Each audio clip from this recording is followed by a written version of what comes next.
তো বন্ধুরা, বার কাউন্সিলের পরীক্ষা হয়ে গেল, লিখিত পরীক্ষা। এখন প্রশ্নপত্র কঠিন হয়েছে না সহজ হয়েছে?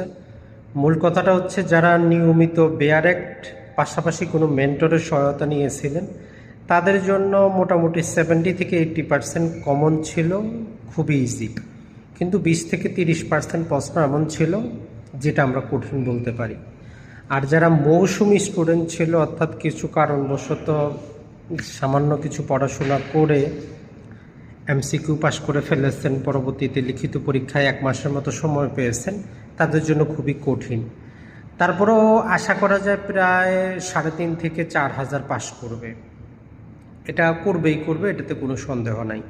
এই জন্য যারা নভেম্বর ডিসেম্বরে যে পরীক্ষা অনুষ্ঠিত হবে সেখানে অংশগ্রহণ করতে চান, আপনাদের এখন থেকে উচিত যে আইনটাকে ভালো করে বোঝা, কনসেপ্ট ভিত্তিক বোঝা, পাশাপাশি প্রতিটা গুরুত্বপূর্ণ জিনিসের প্রচলিত আদালতের নজির কী আছে সেই জিনিসটা সহকারে পড়া।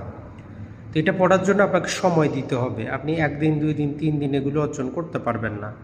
তো ওভারঅল বলবো, আমরা এবারের বার কাউন্সিলের পরীক্ষার যে প্রশ্ন মোটামুটি কঠিনই হয়েছে, সহজ কিন্তু না।